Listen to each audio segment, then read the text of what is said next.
우리 오늘 나눠주실 말씀은 창세기 26장 24절부터 25절까지의 말씀입니다.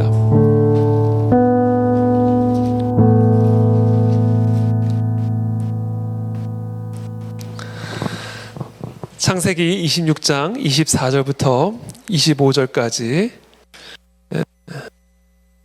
우리 한 목소리로 함께 읽도록 하겠습니다. 창세기 26장 24절부터 25절까지 함께 읽겠습니다. 시작.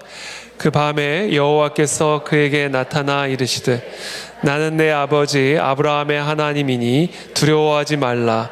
내 종 아브라함을 위하여 내가 너와 함께 있어 내게 복을 주어 내 자손이 번성하게 하리라 하신지라. 이삭이 그곳에 제단을 쌓고 여호와의 이름을 부르며 거기 장막을 쳤더니 종들이 거기서도 우물을 팠더라. 아멘. 네, 오늘 믿음 전수란 제목을 가지고 오늘 김묘세 목사님 말씀 전해 주실 텐데 나오실 때 큰 박수로 축복해 주시면 감사하겠습니다.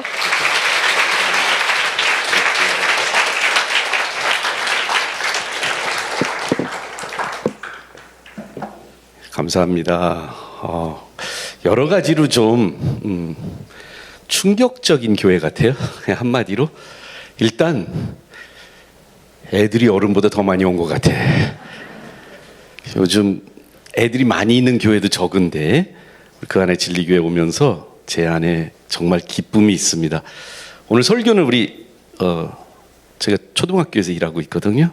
친구들을 위해서 설교를 해도 될 것 같아요.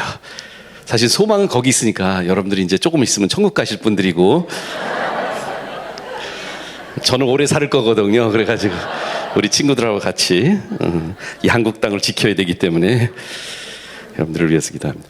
아까 목사님께서 저 참 목사님 보는 순간 저희 교회 여러 번 오셨어요. 저는 한 번도 안 불러주셔서 오늘 처음 오지만 저는 여러 번 불렀어요.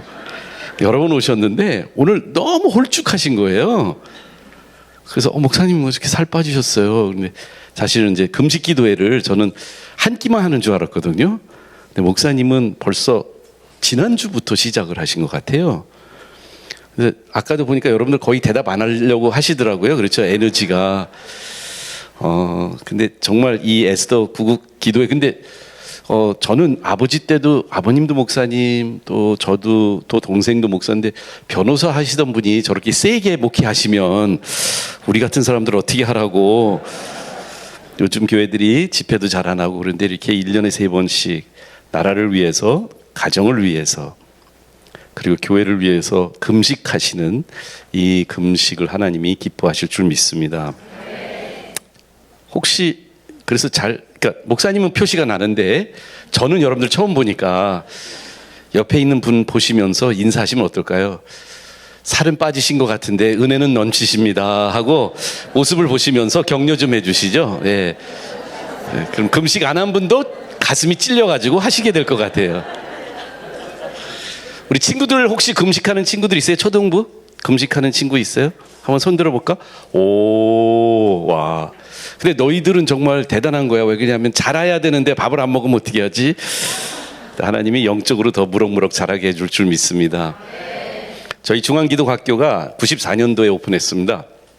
94년도에 오픈했는데 수원에서는 사립학교가 그 중앙학교 세우기 전에는 우리 가톨릭에서 천주교에서 시작한 오래된 소아초등학교라는 사립학교가 하나밖에 없었어요. 중앙기독학교가 오픈하면서 많은 분들이 이제 기대감을 가지고 학교에 아이들을 보내셨는데 그러니까 첫 학기가 처음에 이제 4학년까지만 뽑았거든요. 한 300명 학생들이 한 반에 이제 저희가 4반이 있었어요. 근데 지금은 경악하실 텐데 한 반에 48명씩 뽑았거든요. 지금은 이제 20 몇 명까지 줄어들었는데 그러니까 한 400명이 됐어요. 300명 그 정도 됐어요. 그런데 한 학기 마치니까 거의 80명이 전학을 나갔어요. 근데 그 이유가 학교를 오픈하는 첫 주간을 초등학교 1, 2, 3학년 아이들 데리고 구로교회에서 구로중앙교회에서 하는 여주 쪽에 수양관이 있었어요. 거기 가서 5일 동안 금식 초등학교 1, 2, 3학년 애들 데리고 5일 동안 금식 기도회로 학교가 시작이 됐어요. 그리고 아침마다 큐티하고 또 선생님들이 또 말씀으로 아이들을 무장시키기 시작하는데 사실 CCC에서 순장하시던 분들이 다 선생님들로 오셨거든요. 그러니까 그분들도 금식 또 여름마다 집회하는 거에 익숙하신 분들이에요. 그래서 아주 이런 말을 써서 시탁하면 우리 아이들하고 기도하자, 철야 기도하자, 또 동요는 안 가르치고 정말 뭐 찬송, 뜨거운 찬송으로 우리 학생들과 함께 예배드리고 그러다 보니까 사립학교를 원했던 분들은 다 전학 나갔어요. 근데 참 위태위태했거든요.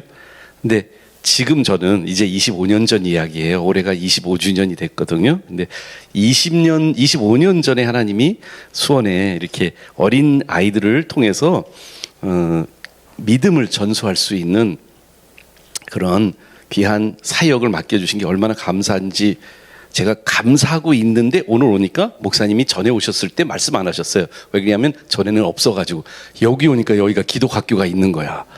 Wilberforce Christian School이라고. 제가 깜짝 놀랐어요. 제가 많이 존경했거든요. 세계관을 설교하시는 분은 되게 많이 없어요.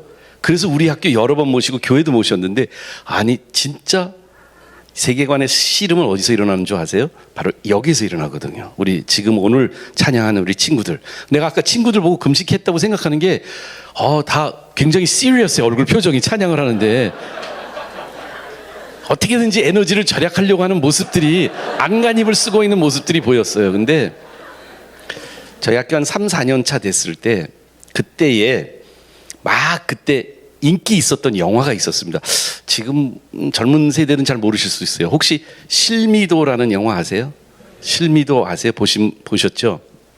학부모님들 입학 설명회 한 150명, 200명 오셨는데 그 부모님들한테 말씀드렸어요. 1학년 이제 입학하려고 초등학교 1학년 입학하려고 많은 부모님들이 오셨어요. 그래서 제가 그때 막 실미도 영화 장면을 일부 캡처해가지고 보여드리면서 뭐라고 말씀드렸냐면 여기 중앙기독학교에 왜 자녀를 보내시려고 오셨는지 잘 모르겠어요. 영어를 잘 가르치고 공립학교보다는 좀 많이 이렇게 잘 온실처럼 잘 키워주실 거라고 생각하고 오셨으면 미리 말씀드릴게요. 물건을 사기 전에 뭘 사시는지 아셔야 되잖아요.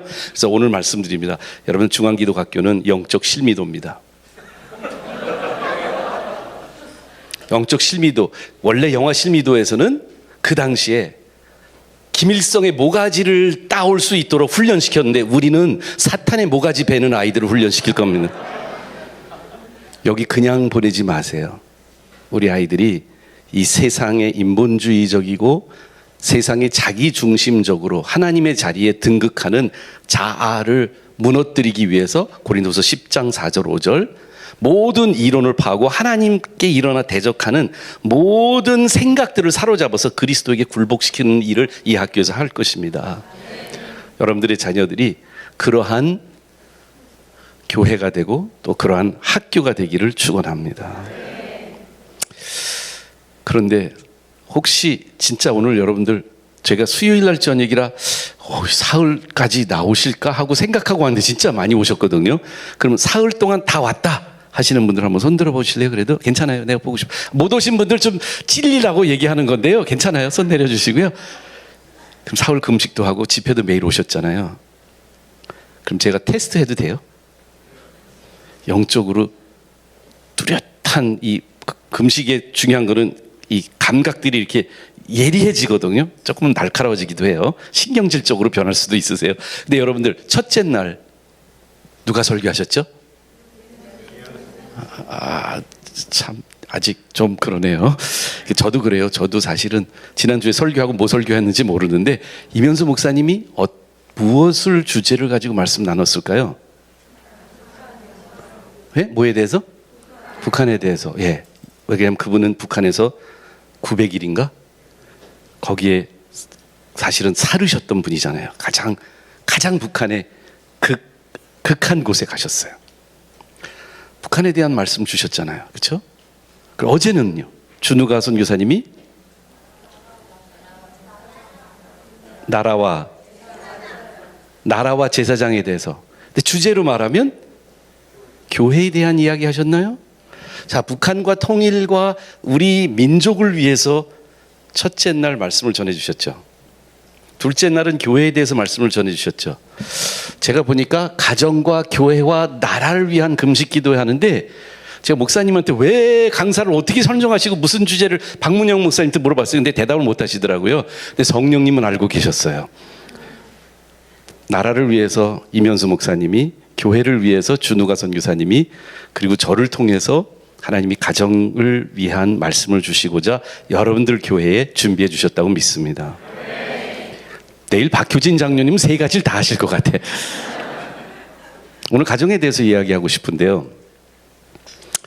여러분들 가정에 대해서 금식하고 기도할 만한 가치가 있다고 생각해서 가정에 대해서 무엇을 우리는 기도해야 될까? 우리의 가장 큰 나라를 위한 기도는 통일일 거고요. 교회를 위한 기도는 사실은 그 제사장 역할을 회복하는 것, 하나님이 교회를 통해서 빛과 소금의 역할로 이 사회에 변혁을 초래하라고 교회 공동체를 만들어 주셨는데, 가정은 왜? 무엇을 위해서 가정을 하나님 주셨는지, 오늘 여러분들이 금식하는 그 금식의 제목이, 금식의 주제가 포커스 될 수 있기를 주님의 이름으로 축원합니다. 그런데 오늘 여러분들과 함께 가정에 대해서 얘기하기 위해서 저희 가정 이야기를 안 할 수가 없어요. 제가 오늘 너무 이태희 목사님께 감사한 거는 가정 얘기하면서 우리 아버지 얘기를 안 하셨어요. 왜냐하면 제가 좀 약간은 뭐라 그럴까요? 부담이 많거든요. 왜냐하면 저분이 우리 아버지시라 그래요. 아세요? 혹시 얼굴 어떤 분일까? 우리 아버지가 외국 사람일까? 한국 사람일까? 저를 보면 헷갈리시지 않으세요? 두 사람 중에 한 사람은 우리 아버지야. 누굴까? 아시는 분 있네요. 아우, 그럼 여러분들 간첩은 아니시구나. 예. 저희 아버님이 지금 손 이렇게 들고 있는 김자, 장자, 환자 목사님이세요. 1934년생이시라 올해 89세이세요. 근데 지난 주일도 3번 설교하셨어요. 저희 교회에서 일부 예배, 그 다음에 다른 교회, 동탄에 있는 교회, 김인환 목사님 교회가 설교하시고, 오후에는 육사교회 가셔서 설교하셨어요. 3번 설교하셨는데 하나님의 축복을 받으셨죠. 중학교 2학년 때 아버님이 여의도 광장에서 세계적인 부흥 전도자이신 이벤젤리스트이신 빌리그레함 목사님 통역을 하셨어요. 제가 여기 아까 루이 목사님 딸 만났는데 딱 루이 나이였어. 내가 보니까 그때 저희 아버지를, 사진이 없어졌네. 괜찮아요. 저희 아버지를, 제가 여의도 광장에서 5일 동안 통역하신 아버지의 모습을 보면서 어렸을 때부터 무슨 생각이 들었을까요? 나도 아버지처럼 돼야지. 아버지를 닮고 싶어 하는 마음이 생겼어요. 자, 이제 사진 없으셔도 돼요. 이제 제 사진이 더 중요하니까. 우리 친구들한테 물어볼래요. 친구들. 엄마나 아빠처럼 되고 싶은 친구 있으세요? 손 들지 말고 고개만 끄덕이세요. 옆에 엄마 아빠가 있으니까 저하고 눈만 마주쳐세요. 엄마 아빠처럼 되고 싶은 사람, 많이 있어요. 엄마처럼 아빠처럼 되고 싶지 않은 사람 한번 고개를 하지 마. 네, 이유가 있을 거예요.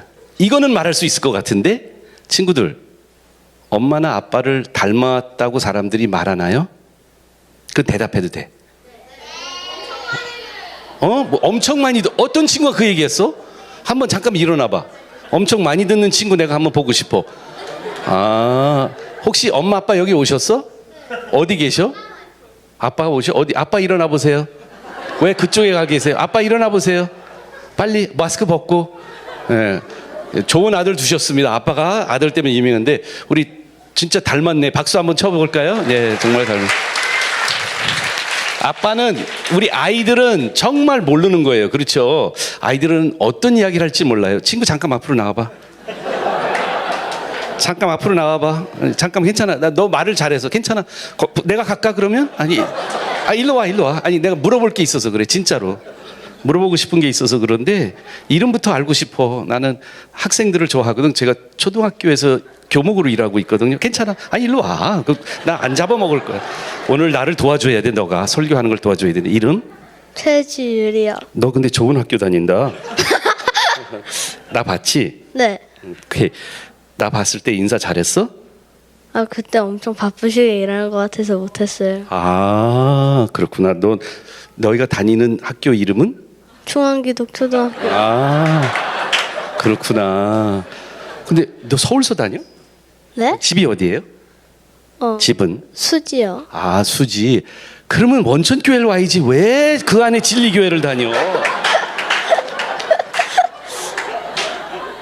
중앙기도학교 다니면 원천교회가 더 좋지 않니? 아, 여기 좋지? 내가 그거는 나중에 얘기할 거고 우리 상담 좀 하자. 아빠의 어떤 모습을 닮았다고 사람들이 말하니? 얼굴하고 성격을 엄마가 진짜 똑 닮았다고 진짜. 엄마가 그러셔? 아하. 주로 기분 좋으실 때 그런 말씀하시니? 기분 안 좋으실 때 그런 말씀하시니? 기분 좋을 때 그러죠. 엄마가 너 이름 뭐더라? 잊어버렸어. 최지율이요. 지율이 형제도 있어? 아니요. 너 혼자야? 외동이야? 네. 아, 그렇구나. 엄마 닮은 모습은 없어요?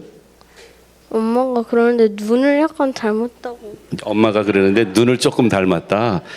역시 똑똑해요. 어디 학교 다니는지 모르는데 너무 똑똑해. 그런데 지율아, 이게 있어. 이거는 여기서 공개하면 좀 엄마 아빠가 부끄러울 것 같은데 엄마 아빠 모습 중에 너가 볼 때 아빠 닮은 거 얼굴도 닮았고, 그치? 눈도 엄마 닮았고. 근데 엄마 아빠의 모습 중에 닮고 싶지 않은데 닮은 것도 있을까? 엄마 아빠가 너무 너무 닮았다 그러는데 생각해 보니까 좀 엄마 아빠가 많이 지적을 하는 것 같아가지고. 지적하시는 것 같아? 네. 그래서 그런 걸 닮은 것 같아? 엄마가 많이 성격을 닮았다 했으니까. 그런 거를 닮았을 수도 있다. 역시 굉장히 정치적이긴 해요. 문제될 만한 발언은 안 하는데 하고 싶은 얘기는 다 하고 있어요. 우리 지율이 위해서 한번. 지율이 4학년이야? 네. 4학년. 오케이. 4학년이 이렇게 키도 크고 말도 키 큰 것 같아. 4학년. 내가 볼 땐 목사님 키만 하잖아 거의. 그러니까 앞으로 지율이가 정말 부모님이 이제 오늘 얘기는 뭐냐면 우리가 엄마 아빠의 믿음을 어떻게 닮아갈 수 있을까 그 얘기할 건데 지율이가 도와줘서 오늘 설교가 잘 될 것 같아. 지율이 위해서 박수 한번 해주세요. 인사 한번 하고 들어갈까? 네, 감사합니다. 너무 잘했어요. 그래요. 저도 우리 아버지 닮아서 사실 되게 그 비슷한 이야기 교회에서 사람들이 많이 그랬어요.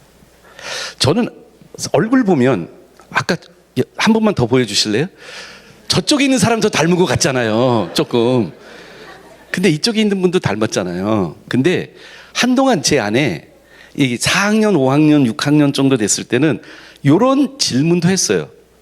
제가 이렇게 잘생긴 이유가 친구들이 모를 것 같아서 지율이는 알겠지만 우리 어머니가 미국 분이세요. 그래서 내가 잘생긴 거예요. 엄마는 미국 분, 아빠는 한국 분. 그러니까 제가 혼혈아로 태어났잖아요. 근데 엄마의 눈과 엄마의 이 어떤 이 외모를 좀 더 많이 닮아가지고 그리고 우리 아버지 되게 엄하셨거든요. 어렸을 때부터. 그러니까 제 안에 진짜 아버지 아닌가? 이런 생각이 들 때가 있었어요. 우리 아버지가. 근데 어느 날 내가 진짜 우리 아버지의 아들이라는 걸 알게 되는 날이 있었어요. 중학교 때인가. 그러니까 저희 집에 전화가 되게 많이 와요. 그 당시에는 핸드폰이 없고요. 집에 있는 전화밖에는 전화가 될 수 없는 상황인데 저희 집에 전화가 100통이 오면 99통은 아버님을 찾는 전화예요. 아버님이 되게 유명하시고 찾으려고 하시는 분들이 많으니까 통화하려고 하는 분들이 많아요. 근데 집에서 항상 전화 오면 아버님을 찾는 전화가 오니까 집에 저 동생 둘이 있고 어머니 계셨는데 아무도 전화를 잘 안 받아. 전화 받으면 믿져야 본전이야. 이거는 잘못하면 그냥 항상 야단만 맞게. 전화하는 사람은 신경질 많이 부려요. 왜 안 바꿔주냐고 아버지를. 안 계셔서 안 바꿔주는데 왜 어디 계시냐, 왜 전화 안 받으시냐, 뭐 별의별 뭐 취조를 당하니까 그거 싫고. 근데 전화 메모를 잘못하면 나중에 아버지한테 혼나고. 그러니까 전화 안 받는 게 좋은데 어느 날 전화가 하도 울려서 어쩔 수 없이 큰아들이잖아. 그래서 책임감 있어서 전화를 받았어요. 여보세요 하니까 제 여보세요 하는 목소리를 듣고 교회 여전도 회장님이신 우금자 집사님이 지금 권사님이세요. 근데 그 집사님이 전화를 받는 순간 제 목소리를 듣고 막 변성기가 와가지고 이제 어른처럼 목소리가 바뀐 제 목소리를 들으시더니 김장한 목사님인 줄을 착각하셨어요. 그래가지고 제가 여보세요 그러니까 아버님 통화된 줄 아시고, 그런 분이 있잖아요. 전화하면 자기 이야기만 하시는 분, 한 15분 동안 따다다다다다다다다다 하고 뭐 교회 여러 가지 이야기를 아버님한테 하는 것처럼 하는데 저는 아무 영문도 없이 그냥 전화기만 들고 있는 거예요. 그러다가 남편 흉도 보시더라고요. 한참 얘기하시더니 제가 저 요셉이에요 그랬더니 너무 황당하셔서 전화를 끊으신 거야. 일주일 뒤에 그 여전도 회장님, 우군자 지사님이 또 한 번 우리 집에 전화를 주셨는데, 마침 일본에 집회 가셨다가 돌아오셔서 집에 옷 갈아입으러 들어오신 아버님이 전화를 받았어요. 여보세요 하고 그러니까 목소리를 들어보니까 지난주하고 똑같거든. 그래서 이 집사님이 그러는 거예요. 야 요셉아, 내가 한 번 속지 두 번 속냐? 니네 아버지 바꿔줘 그러는 거예요. 근데 우리 아버지는 그냥 니네 아버지 바꿔줘 하는 말씀에 너무 당황하셔서 우리 아버지 돌아가셨는데요. 교회 갔어요. 주일날 집사님이 날 보시더니 막 뛰어와. 그러더니 내가 너 목소리 때문에 얼마나 두 번씩이나 내가 얼마나 황당했는 줄 알아? 너는 왜 니네 아버지 목소리 똑 닮았어? 그러면서 그 아버지의 그 아들이야 그러시는 거예요. 아니 내가 우리 아버지 목소리 닮으려고 노력을 했나요? 연습을 했나요? 저는 그러지 않았는데 그냥 아버지 아들이라 제 억양, 제 목소리 많은 부분들이 아버지랑 똑같은 거예요. 저희 아이들이 태어나고 저희 조카들이 있을 때 한 차를 타고 아버님 옆에 제가 앞에 타고 밤중에 차를 타고 밴을 끌고 제가 이렇게 가고 있는데 아버님이 뭐라고 그랬는데 뒤에 있는 제 조카들이 제가 얘기한 줄 알고 큰아버지 그러면서 대답을 한 거예요.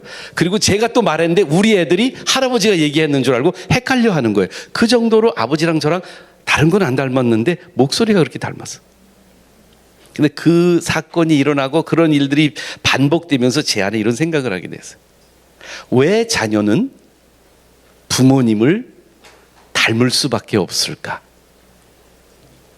왜 우리들은 우리 부모님의 목소리도 닮고 성격도 닮고 모습도 닮고 눈도 닮고 무엇보다도 삶을 닮을까? 저는 여기에 깊은 하나님의 섭리가 있다고 믿습니다. 육신의 부모의 모습을 닮는 것처럼 우리의 영적인 모습도 우리 부모님을 닮게 돼 있어요. 특별히 저는 이 영적인 부분에 있어서 하나님이 자녀를 통해서 하나님의 구원의 역사, 구속사, 창세기부터 시작돼서 요한계시록을 끝나는 하나님 구속사 역사의 하나님의 디자인의 중심에는 교회가 있기 전에, 국가가 있기 전에 하나님은 가정을 통해서 역사하셨습니다. 가정을 세우셨습니다. 영어로 He ordained the family first. 하나님이 기름 부으셨어요. ordain 하셨어요. 성경에 세 가지 기관들만 하나님 ordain 하셨는데 가정을 ordain 하셨고 교회를 ordain 하셨고 나라, 국가를 ordain 하셨습니다. 이 세 기관을 통해서 여러분들 그래서 그 세 기관을 위해서 기도하시는 거예요. 그런데 문제는 하나님이 가정을 통해서 어떤 역사가 일어나기를 원하시는가? 어렸을 때부터 이건 하나님이 주신 DNA였다고 생각을 하는데 아버지를 닮고 싶고 어머니를 닮았다고 생각하고 이런 가운데 저는 자라나면서 굉장히 부모님의 모습들이 존경스러웠거든요. 다음 슬라이드를 보여드릴게요.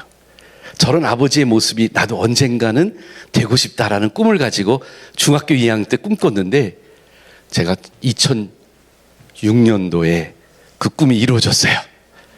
상암 경기장에서 저도 우리 아버지처럼 유명한 목사님 옆에 섰어요. 혹시 누군지 아세요? 잘 모르시죠? 혹시 목적이 이끄는 삶이란 책은 읽어보셨어요? 그 책을 쓰신 릭 워런 목사님이 상암 경기장에 오셔서 일주일 동안 부흥회를 하셨어요. 사실 상암 경기장에서는 하루 저녁 했고요. 나머지는 목사님들 세미나를 여의도 순복음교회에서 해서 같이 매일같이 통역할 수 있는 기회를 하나님 주셨어요. 그때 저는 진짜 우리 아버지를 닮았다고 마음속에 하나님께 감사하고 막 제 안에 막 자존감이 올라간다고 그럴까요? 정말 이렇게 내가 어렸을 때부터 아버지의 모습을 닮아야지 하는 생각을 가지고 자라났기 때문에 드디어 꿈이 이루어졌다라고 생각을 했는데 한 몇 년 뒤, 저 집회를 하고 몇 년 뒤, 2년인가 3년 뒤예요. 안식년을 교회에서 받고 우리 가족이 선교사 자녀 학교 1년 동안 저 성경을 가리키러 같이 1년 동안 선교지에 가기로 결심을 하고 우리 가족이 다 비행기를 타고 가고 있었어요. 비행기를 저희는 아이가 넷이 있어요. 사람들 지금 여기 혹시 근데 자녀들 많이 나서 여기도 그럴 수도 있는데 애 넷 난 사람 있으세요 혹시? 아이 넷 어디 있어요? 넷 난 가정. 이분들은 그냥 우리 학교 그냥 입학시켜 드려야 되겠어. 그냥 너무 여기 학교 있으니까 여기 보내시면 돼요. 근데 학비는 많이 들을 거예요. 근데 저는 왜 애를 넷을 낳냐면 딸 셋에 아들 하나거든요. 지금은 안 그렇지만 저는 이제 아이들이 90년대 태어났어요. 그러니까 그 당시만 해도 애를 많이 낳았다고 하면 아들 낳으려고 그랬다고 생각해요. 제가 딸 셋에 아들 하나잖아요. 그러니까 아들이 막내냐고 많이 물어봐요. 아니요, 저는 알딸딸딸 아들 먼저 낳고 딸 셋 낳거든요. 근데 왜 넷을 낳는가? 제가 아버님이 목회를 하셨거든요. 지금도 설교를 하시지만 은퇴하셨죠. 수원에 있는 중앙침례교회 담임 목사님으로 40년 동안 목회하시다 은퇴하셨어요. 근데 아버님 교회가 되게 부흥을 해서 컸어요. 아버님 교회에서 전도사로 몇 년을 섬기다가 원천 침례교회를 개척하게 됐어요. 근데 우리 아버님은 아직 옛날 분들하고 비슷하세요. 그래서 굉장히 아들이 교회를 개척하니까 아버지 목사님의 마음에 무슨 생각이 제일 많이 들었냐면 부흥을 하나? 이거에 대해서 관심이 많으셨나 봐요. 저는 숫자가 그렇게 안 중요하다고 생각했는데 우리 아버지는 주일날만 되면 모시고 살거든요. 같이 한 집에 살아요. 그래서 주일날만 되면 저녁에 아버님은 한 15,000명한테 설교를 하시고 이제 주일날 교회 이제 저녁에 오후 늦게 저녁 식사하러 같이 집에 들어오시면 이제 같이 식사하는데 아버님이 꼭 물어봐요. 오늘 몇 명 나왔니? 근데 매주 똑같은 인원이에요. 오늘도 5명 나왔습니다. 말씀을 드리는데 너무 제가 아들로서 아버지한테 너무 미안한 거예요. 그래서 하도 매주일 물어보길래 제가 정말 쪽제비도 낯짝이 있지 어떻게 매주마다 똑같은 대답을 드려요. 그래서 팩스기를 하나 사드렸어요. 그래서 아버지 집에 오시면 먼저 우리 통계 보시라고 오늘 헌금 통계하고 인원 통계하고 팩스로 보내드렸어요. 그래도 식사하면 또 물어보시는 거예요. 그래서 내가 하루는 아내한테 여보 우리 교회 부흥을 위해서 기도하자.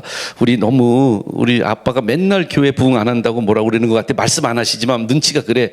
그래서 우리 아내하고 손을 잡고 기도하기 시작을 했어요. 근데 원천교회의 부흥을 위해서 하나님 역사하신 게 있더라고요. 기도 응답해 주셨는데 어떻게 했냐? 그때 저희는 아론이 샤론이 아들 하나 딸 하나 둘만 있었어요. 그런데 기도하니까 셋째를 임신시켜 주신 거예요.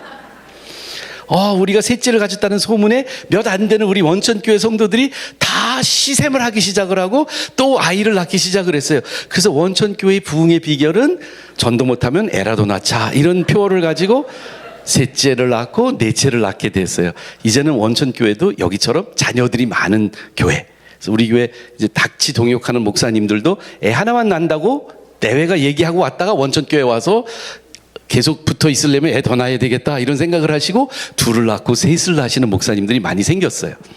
근데 드리고 싶은 말씀 뭐냐? 애가 넷이 있는데 비행기를 타고 지금 선교지를 가고 있어요. 다 이제 막 할머니 할아버지 또 저희 부모님이죠. 아이들이 할머니 할아버지 인사드리고 이제 비행기를 타고 이제 선교지를 향해서 날아가고 있는데 뭐 얘기하다가 제가 마음속에 우리 아이들 다 데리고 이제 선교지 가는 게 한편으로 흥분하기도 하고 오랜만에 계속 우리가 34년째 지금 우리 부모님하고 같이 살고 있거든요. 아내는 근데 교포예요. 근데 참 어떻게 교포가 그런 마음을 가졌는지 참 기특한데 제가 부모님을 두고 가는 게 너무 마음이 안 좋아서 아내랑 아버지 이야기를 하다가 갑자기 아내가 나한테 물어봐요. 그러니까 떠나면서 제가 그러니까 아버지에 대한 막 이런 미안함도 있고 그런데 저랑 아버지 이야기를 하게 됐어요.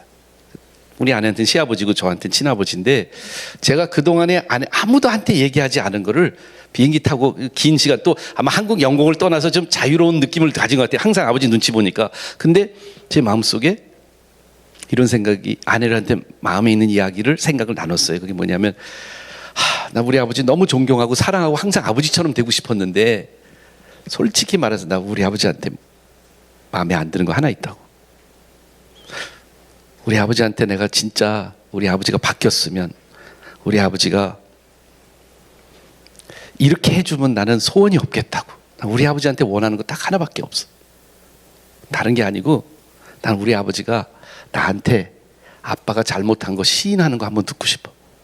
우리 아버지가 나한테 요셉아 미안해, 아빠가 잘못했어, 이 이야기 듣고 싶어. 아내한테 이런 이야기를 한 거예요. 어디서 그런 생각이 나왔는지 깊숙한 영혼 속에 있는 제 안에 아버지의 아들로서 항상 존경하고 항상 아버지가 옳으셨고 항상 아버지 잘하시는 분으로 생각을 했는데 제 안에 잘못을 인정하지 않은 아버지의 모습이 너무 제 안에 힘들었던 것 같아요. 그런 이야기를 막 아내랑 나누고 비행기를 타고 가는데 뭔가 후련한 것 같기도 하고 굉장히 마음속에 이제 뭔가 무거운 짐을 아내한테 내려놓은 것 같은 마음을 가지고 갔거든요. 갔는데 독일에 갔어요. 독일에 갔는데 제 마음속에 좀 편치 않은 게 있네요. 근데 그러기 전에 제가 오늘 이제 말씀으로 조금 먼저 들어갈게요. 요 이야기가 연결이 있어서 그래요. 창세기 26장 오늘 24절 25절 읽어드렸잖아요. 근데 창세기 26장 1절은 이렇게 시작돼요. 함께 읽어볼까요? 시작. 아브라함의 때에 첫 흉년이 들었더니 그 땅에 또 흉년이 들매 이삭이 그랄로 가서 블레셋 왕 아비멜렉에게 이르렀더니. 자, 이제 스크린은 끄셔도 되는데 스토리는 잘 보세요. 아브라함의 때에 흉년이 들었는데 사실 창세기 26장의 배경을 아셔야 돼요. 창세기 25장에 아브라함이 죽습니다. 그러면 아브라함의 아들의 이름이 뭐예요? 이삭이에요. 이삭의 아들의 이름은? 알 것 같은데, 예. 조금 성경 다시 보셔야 되네. 금식만 하지 마시고 성경도 좀 보세요.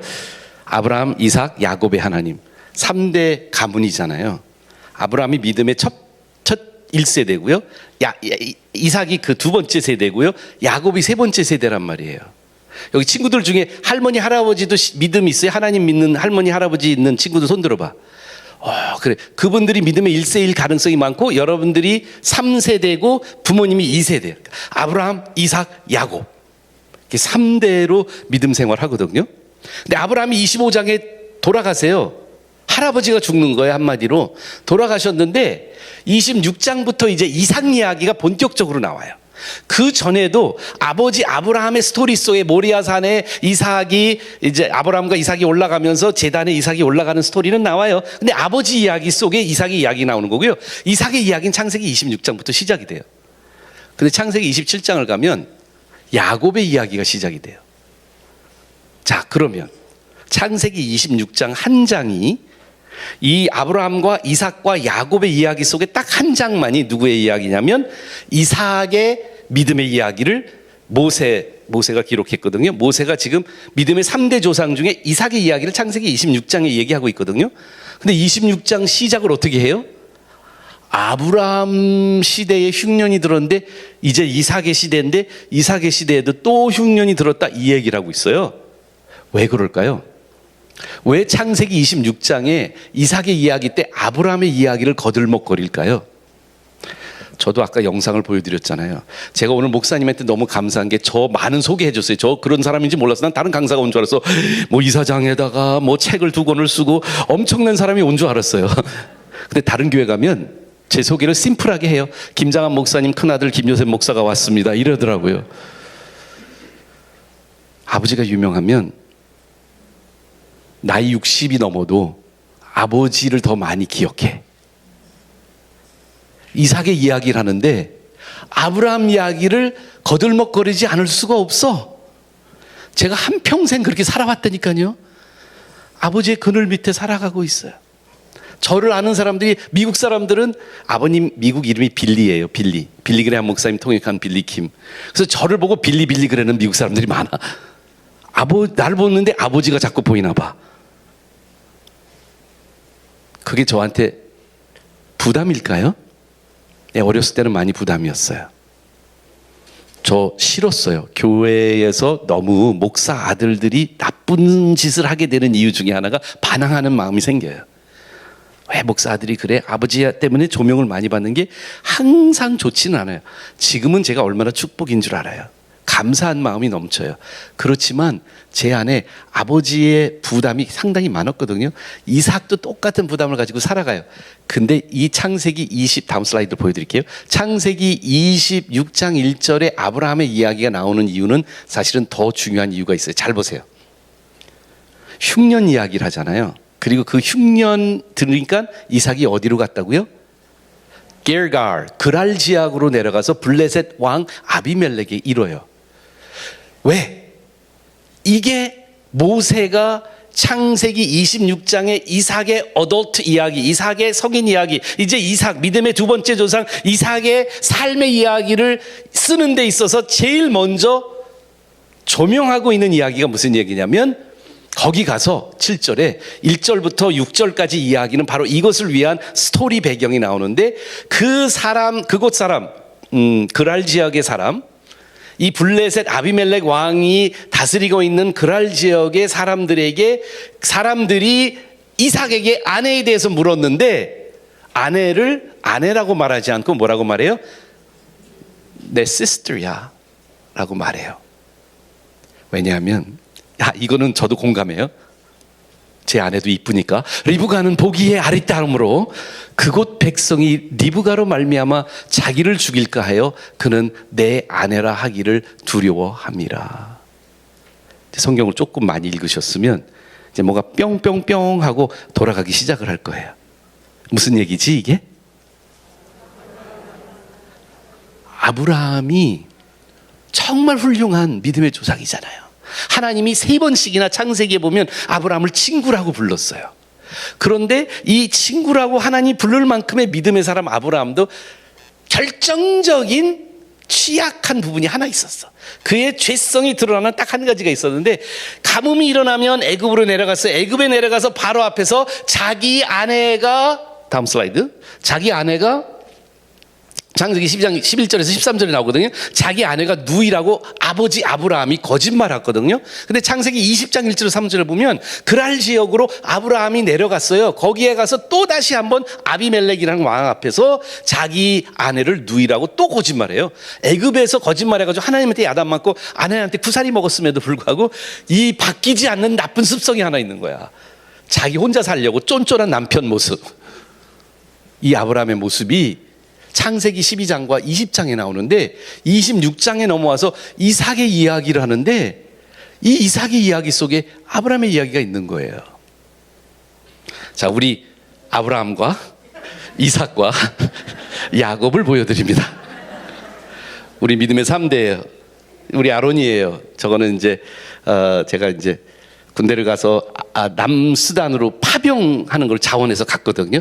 그래서 그 가기 전에 사진을 찍고 나 이제 죽으러 갈지도 모르니까 잘 갔다 와라, 살아 돌아와라 이러면서 이제 보내주는 사진이었어요. 근데 제가 이 사진을 보여드리는 이유가 있어요. 비행기를 타고 가면서 제 마음속에 우리 아버지가 내 앞에서 한 번만 잘못했다는 걸 시인하기를 원했던 제 마음의 이야기를 드렸잖아요. 그리고 비행기 타고 간 곳 칸던이라고 하는 그 독일 산 깊은 아주 시골에 들어가서 거기에 있는 MK 스쿨 블랙포레스트 아카데미에서 우리 아이들이 아론이가 그때 고3, 우리 딸들은 이제 고2, 뭐 중3 그리고 초등학교 3학년 이런 나이로 아이들이 그 학교를 다 다니고 있었는데 가장 큰 아들인 저 아론이가 한 2달, 3달 지났을까? 독일에 가서 그동안에 어렸을 때는 정말 순하고 진짜 순종 잘하고 대들지도 않았던 우리 아론이가 그 중학교 공립 이제 동수원 중학교 가고 이제 고등학교도 또 다른 고등학교를 갔는데 기숙사에 있는 고등학교를 갔는데 그러면서 저랑 이제 많이 시간 안 보내다가 독일에 가서 고등학교 3학년짜리가 저랑 시간을 다시 많이 보내게 된 거예요. 다시 그 함께 살면서 학교도 같이 가고 그다음 독일에 가니까 3시에 수업이 끝마치는데 집에 오면 할 게 아무것도 없는데 거기는 주변에 또 아주 시골이라 할 것도 없는데 3시부터 테레비도 못 봐. 독일 말로 테레비가 나오니까 아무 재미가 없어. 그래서 그냥 집에서 뭐 같이 이렇게 지내다 보니까 여하간 이 동물의 세계 아시죠? 동물의 왕국 이런 거 보시면 젊은 숫사자하고 늙은 숫사자하고 있으면 영토 싸움 하잖아요. 아들하고 저하고 계속 싸우는 거야. 한 2달을 그렇게 싸우다가 머리가 다 큰 이 큰아들하고 이제 싸우고 있는데 한 12시에서 1시 사이가 된 걸로 제가 지금 기억을 해요. 근데 제가 서재에서 지금 내일 수업 준비를 하려고 한참 열심히 준비하고 있는데 우리 큰아들이 들어온 거예요. 아론이가. 벌써 들어오면서부터 얘가 훌쩍훌쩍 그런 거야. 쫀쫀하게 남자애가 왜 울면서 들어와. 뭐가 있었나, 학교에서 뭐 문제 있었나. 근데 나를 보더니 아빠한테 할 얘기가 있대. 그래서 뭔데? 그랬더니 나 지금 빨리 얘기해. 나 지금 빨리 이거 저 수업 준비 안 끝나서 끝마치고 자야 되니까 빨리 뭔데 용건만 간단히 얘기하라. 그랬더니 얘가 머뭇머뭇거리다가 갑자기 영어로 우린 얘기하거든요. Dad, I have something to tell you. 아빠 얘기할 게 있어. 그래서 뭔데? 그랬더니 아빠는 왜 그렇게 아빠가 잘못한 거 한 번도 시인하질 않아? 엄마한테 잘못했는데 왜 엄마한테 잘못했다고 말 안 해? 아빠 나는 소원이 딱 하나밖에 없어. 아빠가 나한테 잘못하는 거 시인하는 거야. 그 이야기를 듣는데요. 저는 우리 아버지한테 그 얘기 한 적이 없거든요. 마음속에만 있었지 아버지한테 한 적이 없어. 이런 당돌한 녀석이 어디서. 그러면서 제가 거기서 내가 진짜 멋진 아빠였음을 그랬어. 맞아 아론아, 아빠가 그랬지. 미안해, 내가 잘못했어. 이제는 진짜 내 잘못한 거 너한테 용서 구하고 엄마한테 용서 구할 거야. 그리고 딱 쿨하게 얘기했으면 좋은데 거기서 내가 언제 나 맨날 엄마한테 잘못했다고 너 엄마한테 내가 엄마가 얼마나 무서운 줄 알아? 내가 얼마나 엄마한테 잘못했다고 많이 하는데 왜 그렇게 아버지한테 그런 거냐? 막 제가 쏘아붙이면서 막 얘기를 하고 그러니까 얘가 아빠랑 말도 안 통해. 그리고 나가버린 거예요. 그리고 몇 개월이 지났어요.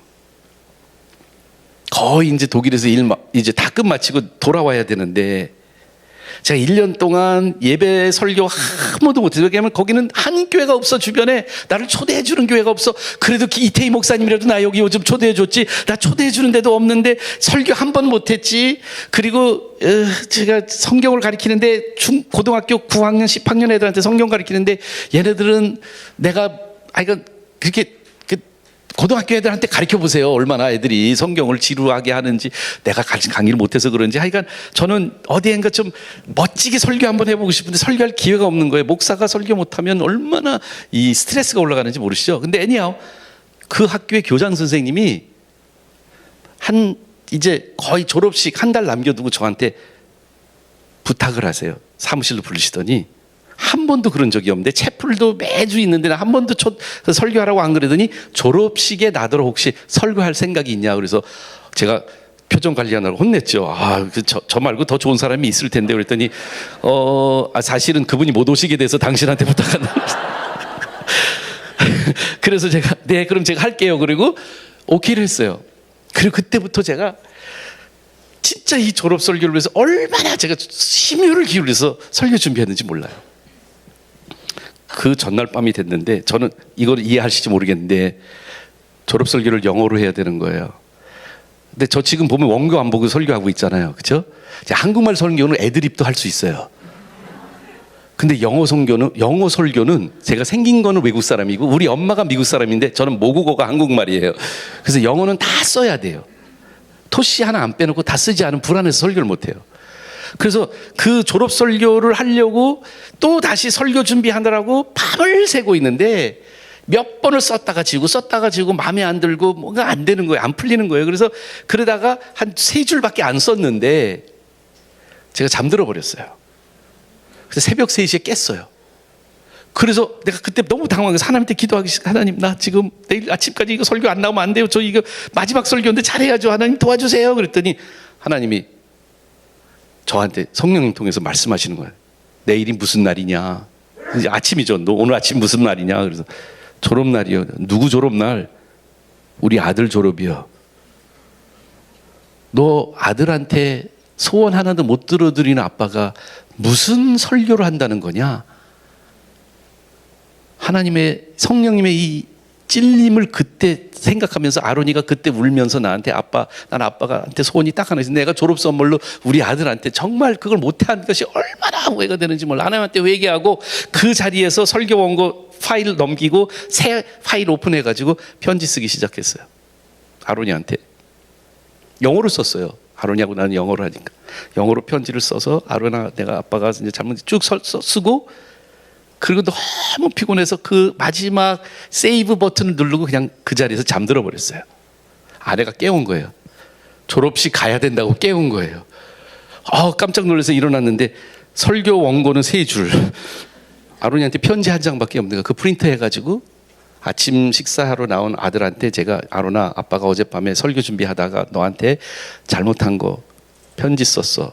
그리고 아론이한테 편지를 줬어요. 얘가 읽더니 눈물 흘리면서 I love you, Dad. I forgive you. 뭐 용서해 준다고 이렇게 하고 화해하고 그날 했어요. 근데 학교를 가는데 설교가 없잖아. 그래서 아론아 미안해. 아빠가 오늘 설교 준비 못했는데 내 생각하니까 오늘 졸업식에 온 많은 아빠들이 너 아빠 같은 마음일 것 같아. 너 허락해 주면 그 편지 다시 줄 수 있니? 그래서 그 편지 가지고 가서 내가 이렇게 우리 아들이 원하는데 얘기를 하고 편지만 읽어주고 설교를 마무리했어요. 그날 졸업식장에 눈물 안 흘린 아빠가 하나도 없었어요. 몇 년 전에 제가 한국에 돌아와서 이제 아론이 32살이에요. 어느 교회에서 가정에 대해서 특세를 한다고 저더러 설교해달라고 하더라고요. 근데 제 마음속에 그 생각이 나서 그 편지를 다시 꺼내서 한국말로 번역을 하고 그 특세에 가서 바로 오늘 이 본문을 가지고 설교하면서 아버지의 물려주는 것, 아버지가 자녀에게 물려주는 것은 믿음 이전에 아버지의 죄성이다 라는 설교를 했어요. 그 영상이 다음 영상. 아론아, 아빠가 가지고 있는 가장 큰 후회들은 다른 사람들에게 사역하느라고 정작 제일 중요한 너와의 관계를 소홀히 했다는 사실이야. 나는 너와 같은 공간을 공유하는 것만으로 네가 필요한 아빠의 역할을 다 한 것이라고 착각했어. 고등학교를 졸업하면 집을 떠나는 이 시점에서 이걸 깨닫는 것이 얼마나 후회스러운지 모르겠어. 너는 그런 아빠의 불찰을, 그리고 아빠를 다른 사람과 같이 나눠야 한다는 사실을 한 번도 불평하지 않고 이건 너에게 주어진 소명이라고 잘 수용해 주었는데 나는 너의 그런 깊은 생각을 헤아리지 못하는 어리석은 아빠였다. 머리로는 아론이가 다 컸다고 생각했지만 실제로는 너의 성숙함을 잘 인정하지 않는 아빠의 모습이 너무 부끄러워. 그리고 아론이도 하나님 앞에 스스로 나가는 영적 제사장이 되어야 하는데 그 길을 이 아빠가 삶으로 보여주지도 않으면서 막아버렸던 나의 모습이 아닌가 후회해. 하나님께서 나에게도 그리고 너에게도 너무 특별한 믿음의 유산을 물려받도록 축복하셨는데 이런 하나님의 축복을 흘려버리지 말고 주님께 잘했다, 착하고 충성된 종아, 작은 일에 충성했으니 내가 더 큰 것을 맡기려고 하시는 음성을 들을 수 있는 너와 내가 되기를 기도할게. 너를 깊이 존경하고 사랑하는 아버지가. 다음 슬라이드를 보여드릴게요. 아브라함이 믿음의 조상이었잖아요. 아브라함과 사라의 마음속에 하나님의 약속으로 받은 그 특별한 아들, 100세에 낳은 아들 이삭. 아브라함과 사라의 마음속에 물려주고 싶었던 게 뭘까요? 믿음이에요. 우리 아버지가 나한테 물려주고 싶은 거, 당신이 하나님을 믿는 그 6.25 동란을 통해서 하나님 기적적으로 복음을 듣게 하시고 미국에 가셔서 복음 듣게 하시고 하나님 영접하게 하신 그 믿음을 우리 아들이 갖고 손주가 갖기를 원하셨을 거예요. 그런데요, 모세는 창세기 26장을 통해서 중요한 진리를 하나 먼저 보여주고 있습니다. 그 진리가 뭔지 아세요? 믿음이 전수되기 전에 죄가 먼저 전수돼요. 그 아버지의 그 아들이라니까요. 그 닮은 모습들 중에 우리 피로 물려줄 수 있는 것은 우리 아이들 안에 내 좋은 성격이 아니라 내 나쁜 성격들이라고요. 내 하나님을 믿는 그 믿음의 모습이 우리 아이들한테 전수되기를 간절히 원하는 부모님들이시지만 그것이 우리 아이들한테 잘 전수되지 않아요. 왜 그러냐면 우리들 안에 믿음 이전에 먼저 우리 안에 깊숙이 가지고 있는 죄의 유전인자가 벌써 흘러갔기 때문이에요. 삶으로 가르쳐야만 된다는 책을 누가 썼더라고요. 유명한 책을. 누군지. 삶으로 가르치는 것만 남는다. 나중에 한번 알아보세요. 인터넷으로. 그런데 우리가 삶으로 전수되는 거는 믿음 이전의 죄성이라고요. 근데 오늘 스토리에 기적이 있어요. 절반을, 이삭의 이야기를 딱 한 장만 주면서 절반을 아브라함이 아내를 누이라고 거짓말한 거와 똑같은 이삭의 모습을 보여주고 나서 나머지 부분의 말씀이 이 말씀이라니까요. 오늘 읽어드린 거예요. 한밤중에 많은 갈등 속에 이삭이 그 아버지가 잘못했던 그랄 지역에 내려가서 자기도 거짓말을 하고 거기서 많은 갈등이 있는 가운데 한밤중에 여호와께서 나타나요. 이삭한테. 그리고 뭐라고 그래요? 나는 내 아버지 하나님의, 내 아버지 아브라함의 하나님이야. 두려워하지 마. 네 아버지의 믿음 때문에, 네 아버지와 어머니의 믿음으로 인해서 내가 너와 함께 있어 네게 복을 주어 네 자손이 번성하게 하리라 라는 하나님을 이삭이 스스로 인격적으로 그 밤에 하나님을 만나게 되는 기적이 일어납니다. 오늘 이 자리에 나와 있는 많은 자녀들이 있습니다. 우리들은 그냥 내가 가진 믿음들이 아이들한테 전수될 거라고 생각하지만 여러분들 그거는 너무 단순하신 생각이 아닌지 모르겠어요. 더 먼저, 더 강하게, 더 파워풀하게 먼저 전수되고 있는, 잡초가 더 잘 자라지, 좋은 여러분 텃밭 길러보세요. 잡초가 더 빨리 자라듯이 죄성의 잡초들이 우리 아이들의 삶 속에서 많이 나타나기 시작을 할 거예요. 그럼 우리가 금식하면서 기도해야 될 제목이 뭔지 아세요? 하나님의 은혜 가운데 아브라함의 하나님이 이삭한테도 나타나신다고요. 우리 아이들의 삶의 여정 속에서 부모님의 기도와 부모님의 금식과 부모님의 무릎 꿇음이 뭐냐면 내가 믿음 생활 잘하니까 우리 아이들이 저절로 믿음 생활할 거 아니에요. 여러분들, 나는 부족한 죄인입니다 라는 부모님의 인정과 시인 가운데 우리가 금식하면서 기도해야 될 게 뭐냐면 나에게 나타나신 하나님, 우리 자녀에게도 그들의 삶 속에서 임재해 주시옵소서.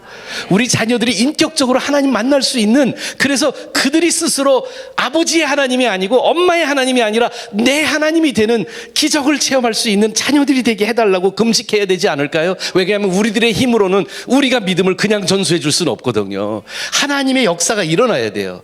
하나님이 나타나 주셔야 돼요. 하나님이 우리 아이들의 삶 속에, 이 포뮬라가 아니에요. 여러분, 저는 그 전에 부모 양육 잘하면 아이들 믿음 생활 갖는다고 그렇게 가르친 적도 있어요. 아니더라고요. 여러분들, 이거는 철저하게 하나님의 은혜예요.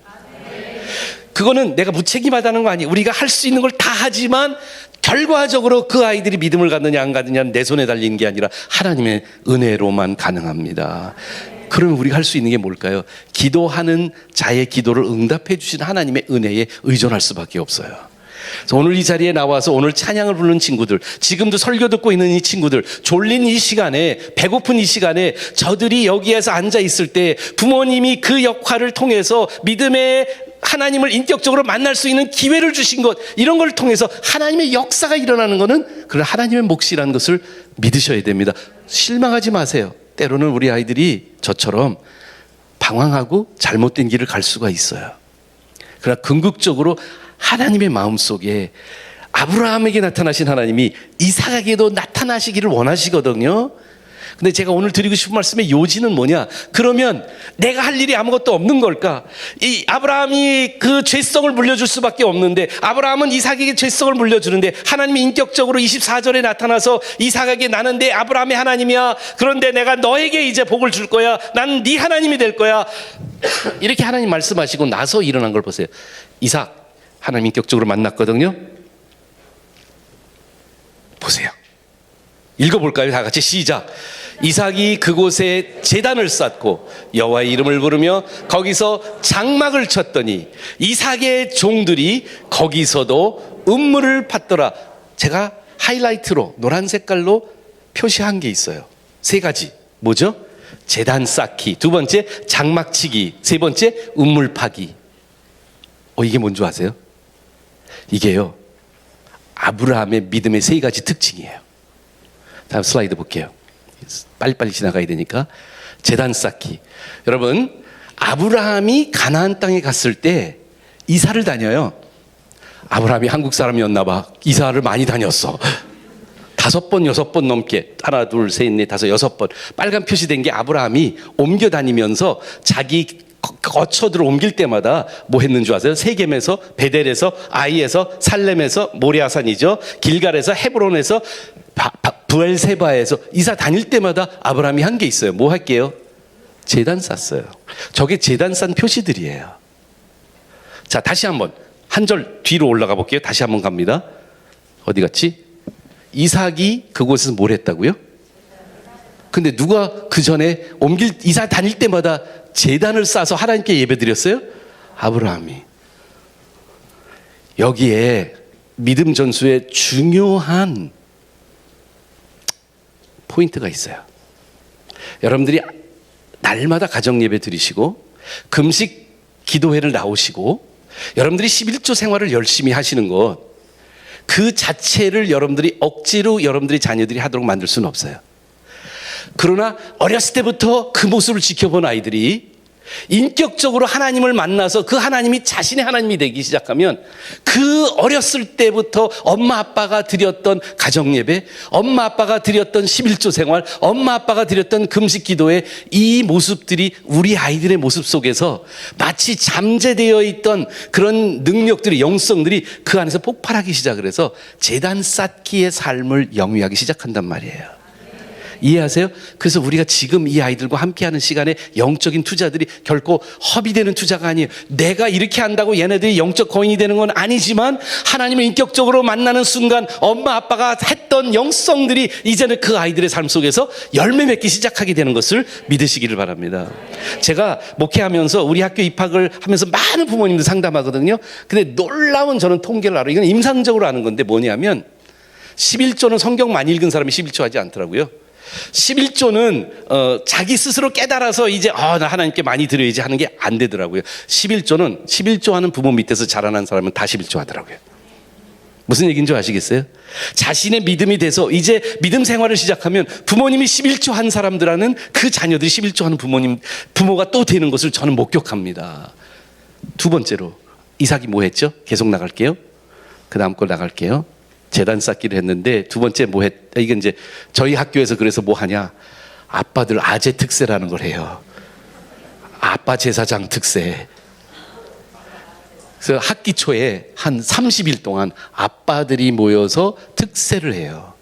그래서 아빠들이 제사장이 돼서 제단 쌓기를 하자. 아빠들이 기도회를 하면, 매일같이 기도하면, 아이들과 함께 큐티를 인도하는 아빠가 되면 이 아이들이 그렇게 바로 그냥 믿음 생활하는 거 아닐지 몰라. 그러나 인격적으로 하나님 만나면 자신들의 삶 속에서 아빠처럼 된다는 것이죠. 그 다음에 다음 슬라이드. 장막 거하기. 시간 관계상 빨리빨리 넘어갈게요. 이삭이 뭘 하냐면 세 가지를 한다고 그랬어요. 제단을 쌓고요, 장막에 거한대요. 여러분들 히브리서 11장 9절에 믿음장에서 아브라함의 이야기를 이렇게 기록하고 있는 거 보셨어요? 믿음으로 아브라함이 이방 땅에 있는 것 같이 약속의 땅에 거류하여 동일한 약속을 유업으로 함께 받은 이삭과 야곱과 더불어 뭐 했다고요? 장막에 거하였더니 그가 하나님이 계획하시고 지실 터가 있는 성을 바랐습니다. 믿음장을 쓴 히브리 기자는 아브라함의 믿음의 행위를, 이삭을 모리아산에 바친 것도 적어요. 그런데 아브라함의 믿음의 행위를 한 가지 샘플로 보여주고 있는데 그게 뭐냐면 아들 손자하고 장막에서 히히덕거리면서 생활했다는 것을 믿음의 모습으로 보여줘요. 여러분, 아브라함은 그러니까 그걸 구약을 통해서 이 성령의 영감을 통해서 성경을 기록한 사람들이 본 게 뭐냐면 아브라함은 패밀리맨이었다는 거예요. 아브라함은 패밀리맨이었어요. 그 주변의 중동의 다른, 여러분들 베두인들 보세요. 그들은 낙타를 타고 몇 달씩 나가면서 아내를 여러 명 거느리면서 살아가는 그 중동 문화권 속에서 아브라함은 철저하게 one wife 패밀리맨이었어요. 자녀들과 시간 보내는 것을 자기가 뭐를 잡아오거나 사냥해오거나 뭐 자기의 성공을 이루거나 더 많은 땅을 이렇게 정복하거나 이거보다 패밀리맨으로 가정에서 장막치기에 충성을 했던 사람이었어요. 그런데 이삭이 어떻게 했다고요? 이삭이 하나님을 만나는 순간 이삭의 삶에도 아버지의 모습들이 나타나기 시작해요. 제단을 쌓고 장막에 거하면서 마지막으로 한 게 우물 쌓기예요. 우물 파기예요. 아브라함의 우물이거든요. 여러분, 아브라함의 저니를 한번 보시기를 원합니다. 아브라함은 갈대아 우르라는 지금 옛날 지금 사우디아라비아, 옛날에는 바벨론이라고 하는 갈대아 우르 지역에서 태어납니다. 그리고 저 파란 점선을, 하늘색 점선을 따라서 이 가나안 땅에 왔다가 흉년이 들면 이집트까지 갑니다. 그래서 두 고대 문명의 가장 대표적, 혹시 여러분들 옛날 사회 시간이나 역사 시간에 배웠죠? 저 옛날 고대 문명의 그 원산지, 주산지가 어디예요? 유프라테스 티그레스 강이 만나는 이 지역에 수말 지역에서 문명이 꽃 피웁니다. 그런데 그 문명의 꽃의 결정체가 뭔지 아세요? 지그라트라고 하는 거예요. 옛날 사회 시간에 배운 거 기억나요? 높은 탑 쌓기래요. 그게 바벨탑이에요. 바벨탑이 하나가 아니라 바벨탑은 지그라트 형태로 여러 개가 지금도 그 흔적들이 남아 있어요. 그럼 아브라함이 자라나는 문화권에서 그 꽃이 피었던 수메르 문화권에서 바벨론 문화권에서 아브라함이 본 건 뭐냐면 문명이 꽃이 피고 성공하면 탑 쌓기 하는 거예요. 높은 탑 쌓아요. 그리고 하나님 부름 받고 가나안 땅에 들어가서 흉년이 돼서 이집트로 내려가서 좀 살아봤네. 거기는 고대 문명의 두 번째 그 본산지인 나일 강가에서 뭘 보죠? 그 모래의 지평선 위에 높이 솟아 있는 건 뭐가 보여요? 피라미드가 보여요. 자, 모세에게 강화된 인본주의 메시지가 뭐예요? 성공하면 높은 거 쌓는 거야. 성공의 상징은 자기의 이름을 드러내는 거야. 부의 축적을 통해서 자기는 높은 탑, 높은 아파트에 살면 돼. 고층 아파트. 어디 서울 사람 같이 들리지 않으세요? 그런데 아브라함이 뭐 했다고요? 가나안 땅에서 한 거 하나밖에 없어. 탑 안 쌓아. 아브라함이 한 건 뭔지 아세요? 우물 파요. 이거 중동 문화를 이해하면 얼마나 바보짓인지, 이렇게 바보처럼 살아가는 사람이 또 있을까 하고 질문할 만큼 놀라운 일이 우물 파는 일이에요. 왜 그러냐면, 왜 유목민들이 짐승들을 이끌고 여기저기 돌아다니는 줄 아세요? 거기는요, 물이 귀한데요. 이 물이 있는 곳을 찾아서 짐승을 먹여야지 우물을 파면 되게 힘들어요. 수백 메타를 파야 겨우 물이 나오는 곳이에요. 물이 없어가지고요. 그런데 우물을 파려면 엄청난 재원과 노력과 시간을 들여서 자기가 파야 돼요. 근데 중동에 또한 독특한 문화가 있어요. 그게 뭔지 아세요? 우물은 개인 소유가 안 돼요. 나눠줘야 돼요. 이해가 되세요? 우물 파는 놈은 바보 중에 바보. 남 좋은 일 하는 바보. 피라미드와 지그랏을 보면서 한평생을 살아온 그 아브라함에게 가나안 땅에 가서 거꾸로 살아간 거 아니에요? 그렇죠? 피라미드 쌓은 게 아니라 우물 파면서 남 좋은 일만 하는 거예요. 여러분들 시간이 없어서 제가 다 보여드릴 수 없는데 창세기 26장 지금 24절 25절 전에 쭉 한 19절을 읽어보면 이삭이 어떤 일 하냐면, 여기 가서 아버지 시대에 팠던 우물을 블레셋 사람들이 화가 나서 메꿔버려요. 그 메꾼 걸 다시 파요. 물이 또 나오잖아요. 바보짓 또 하잖아, 아버지처럼. 그러면 그 사람들이 와서 시비 걸어서 뺏어가요. 또 옮겨가서 전에 아버지 판 우물을 또 다시 파요. 그리고 또 뺏어가요. 5번 그렇게 옮기면서 마지막 5번째 옮기고 거기서 하나님 만난 거예요. 무슨 말인 줄 아세요? 우리 부모님들이 이 세상을 어떻게 살아가세요? 어떤 가치로 살아가세요? 내 탑 쌓고 높은 아파트에, 고층 아파트에 최고의 학벌을 가지고 최고의 직장을 통해서 최고의 삶을 영위하고 있는 탑쌓기 삶을 살고 계신 부모님들인지 모르겠어요. 근데 만약에 믿음 때문에 그런 거 다 포기하고 변호사가 뉴욕을 버리고 한국에 들어와서 목회를 해? 지하실에서 개척교회를 한다고? 우물 파기를 하는 그 삶, 그 우물 파기하는 그 삶 속에서 이삭이 하나님을 만나는 순간, 인격적으로 만나는 순간 그 아버지처럼 이 세상을 거꾸로 살기 시작해요. 남 좋은 일 하는 바보로 말입니다. 아브라함은 돌아가실 때 땅 한 평 가지지 못했어요. 아내도 빌린 무덤에다가 눕게 했어요. 그러면서 하나님이 약속한, 내가 이 땅을 너에게 약속을 주신다는 그 땅 자기가 한번 소유해보지도 못하고 우물만 파다가 남 좋은 일 하다가 죽습니다. 네, 여러분 마지막으로 이제 메시지를 마쳐야 되겠죠? 자, 놀라운 사실이 있다고요. 죄송합니다. 수천 년이 지나요. 아브라함과 이삭과 야곱의 시대 수천 년이 지나서 요한복음 4장에 오면 이 말이 나와요. 예수님이 사마리아로 가야만 했는데, 왜냐하면 거기에 뭐가 있죠? 야곱의 우물이 있더라. 예수께서 길 가시다가 우물 곁에 앉으시니 때가 육시쯤 되었더라. 사마리아 여자 한 사람이 물 길러 왔다가 예수께서 물 좀 달라고 하시니. 근데 제가 오늘 포인트를 맞추려고 하는 건 이거예요. 아브라함이 하나님 믿음을 가지고 자기의 죄성이 부끄럽게 다 드러나는 죄성도 다 성경에 기록이 됐지만 죄성이 없는 사람이 아니라 죄인 투성이인 그 아브라함이 인격적으로 하나님 만나서 하나님의 친구가 되면서 믿음의 생활을 몸부림치면서 해가요. 그런데 그 아들을 위해서 기도하면서 하나님께서 그 아들을 인격적으로 만나줘요. 그래서 그 아들도 제단 쌓고 장막거 하고 우물 파기를 사는데 예수님 시대 수천 년, 4,000년인가 더 지난 그 수천 년 뒤에 보니까 예수님 당시에 아직도 야곱의 우물은 남존이라고 있네요. 믿음의 3대까지, 아니 예수님 때까지 이 야곱의 우물의 정서가 이스라엘 민족 안에 흐르고 있지 않았을까 생각해 봅니다. 오늘 저는 여러분들에게 이 말씀으로 마치려고 그래요. 예수님이 우리한테 주시는 말씀이죠. 이 물을 마시는 자마다 다시 목마르지만 내가 주는 물을 마시는 자는 영원히 목마르지 아니하리니 내가 주는 물은 그 속에서 영생하도록 솟아나는 샘물이 되리라. 여러분들 오늘 저녁 우리들의 금식하면서 기도해야 될 제목이 여기 있는 것 같습니다.